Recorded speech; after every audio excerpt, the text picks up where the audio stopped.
All right, well, let's go to our political panel this Monday, and we're joined by a decidedly Queensland bunch of MPs. Labor's Graham Perrett is with us in Brisbane. Welcome to you, Graham. And from Monto, the LNP's Colin Boyce. Welcome to the program, Colin. We might come back to the makeup of the RBA board in a moment, but why don't we start on, I guess, the talking point of the week. And since you're in government these days, Graham, we'll direct it towards you. The intergenerational report, we know why we get these, but they seem to founder inevitably on the question of what next. Are you clear in your own mind, Graham Perrett, about what decisions confront government and in this term of the Albanese government once this report comes out? I think the intergenerational report has always been that good over-the-horizon prompt to governments, irrespective of who's in government, that these are the challenges coming that you need to prepare for. And, I mean, obviously we are taking steps to address some of those costs, issues that are coming, the NDIS, aged care, defence, they're significant challenges. And I think the Treasurer, when he releases the government response to it, releases the report and indicates what we'll be focusing on. It is important that we look at those challenges because those population pyramids take a while to change, but they lock in particular challenges that will confront a country of 40 million people or so in the next little while. I've always looked forward to seeing how governments respond to them. You can't just put your head in the sand and say that's too difficult. That's not how good governments work. And I know that Treasurer Chalmers and Prime Minister Albanese will be responding appropriately. Well, what's your starting position on this, Colin Boyce? Because, we've suggested already in the program, inevitably it leads to a discussion about tax settings, among many others, of course. Is it constructive? Are you open to a constructive discussion about those and other spending decisions too? Oh, absolutely. And as we move to the future, as has been pointed out, the cost of things is going to rise substantially. The interest rates that the government will have to pay on our borrowings, all those sorts of things.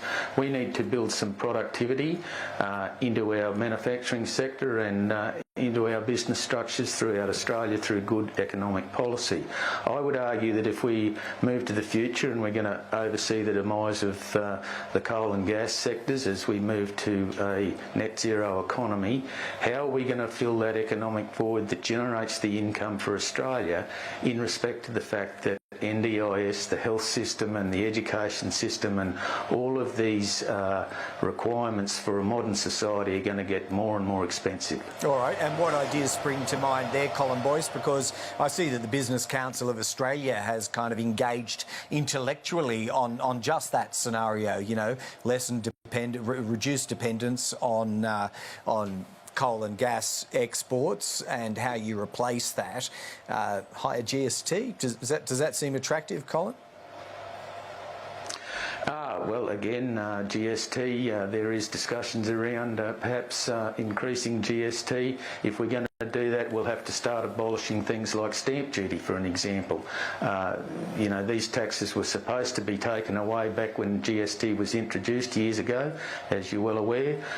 Again, I would argue that productivity and a manufacturing industry in Australia is absolutely critical to the prosperity of Australia, and that all revolves around having cheap, reliable energy. And if we can't supply cheap, reliable energy, how can we possibly be competitive on a world stage? Yeah, well, Graham Perrett, when asked earlier today, the Treasurer once again sort of stated the party line on GST increases, that is that it's not on the agenda. Yet you've been around a while. You see this come back with great frequency into national debate. Would there not be a case to examine it in the future when you look at these intergenerational demographic trends?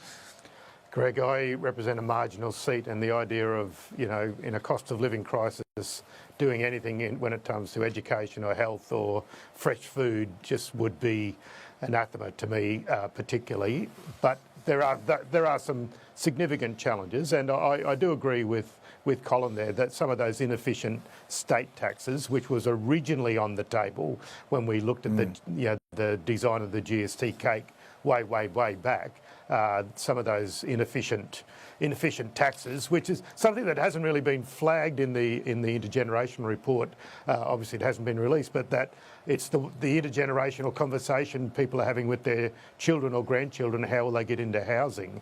So if there's handbrakes on people downsizing because of stamp duty, there's some inefficient state taxes there that we should have a closer look at. Is that the extent of it, though, Graham? I mean, I noticed again, to quote the Treasurer today, he was asked about where he is open to tax increases, and he named the ones that are already on the books, of course: cigarettes, multinationals and offshore gas. But that can't be the end of Labor's imagination on revenue, is it? Well, no, there's a few other ideas were floating around in those initial meetings when we came into to government. And there's some fine tuning. There's some inefficiencies there. Obviously, some tax minimisation that the Treasurer will be addressing that will give us some good returns.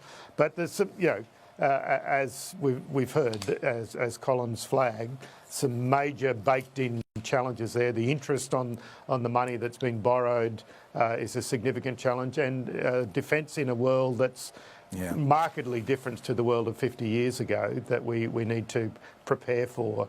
Yeah. So, some big challenges for Treasurer Chalmers. Thankfully, he's up to the job. All right. Well, look, Colin, boys, why don't we head over to the matter that we heard the Treasurer commenting on just before we came to both of you, and that is the potential for the Treasurer, upon a vacancy or a reshaping of the RBA board, to appoint a union representative or even union leader to the board. Does that cause you any concern? It seems to cause Peter Dutton some.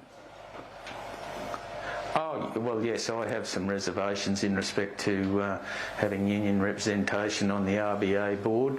The RBA, in my view, is supposed to be an independent body that is supposed to operate at arm's length from the government. Obviously, the unions and the union people are politically aligned. They, in particular, do have some extreme points of view on various topics. To include that into the RBA, who sets monetary rate for families in Australia in respect to the cash rate and how that influences the banks and day-to-day interest rates and so forth, I would argue that union representation there is probably not skilled enough in terms of economics to be able to advise the RBA. Right, but is that always the case? I mean, everyone's the product of their own experience here, Colin. Representatives who've been appointed from employer organisations, and there's been a few of them, to the RBA board in the past wouldn't come as completely objective analysts of the economy either, would they? Oh, I suppose not, for that point of view, but again, I would argue that having political representation on the RBA board through the union movement is fraught with danger, given the history of the union movement and how they influence particularly Labor Party politics. All right. Well, Graham Perrett, respond. How might the independence of the RBA board, particularly that section of it that'll soon be hived off to set interest rates, how might that be undermined by the appointment, or even preserved and protected, I suppose, by the appointment of a union leader? Well, a couple of points to Colin. Colin, you need to meet more union people. A lot of unions aren't affiliated with the Labor Party for a start. Okay, and it's myopic sabotage if you exclude millions of Australians who are because they're members of unions. That would be ridiculous. What the Treasurer needs to look at is talent and the person suited to the job. And anyone that knows industry funds knows that there's nearly $3 trillion in funds being managed by union representatives and employer representatives sitting down at a table and doing the right thing by their members. Right. Industry funds have been a great success because of their wisdom. They've outperformed commercial funds. To say to someone you can't bring that expertise to the Reserve Bank board because you're somehow tainted with being a union representative would be ridiculous. And I think the Treasurer will go for talent every time, I hope. But what's the Treasurer actually saying, Graham? It sounds almost, on one interpretation, that you could be effectively reserving a seat for a union leader? I thought he basically said he will pick on merit. Right. He won't exclude. Peter, as he said, Peter Dutton's always looking for a faux fight. He'll shadow box away over in the corner looking for someone, a nice shadow to have a swing at.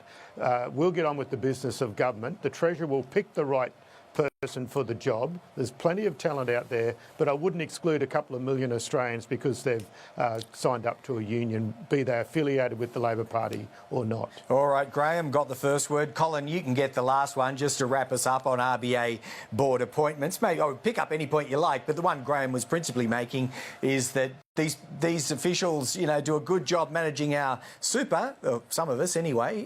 Why not the Reserve Bank board?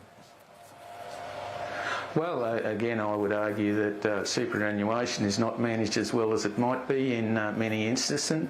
Having said that, that's all got to do with international markets.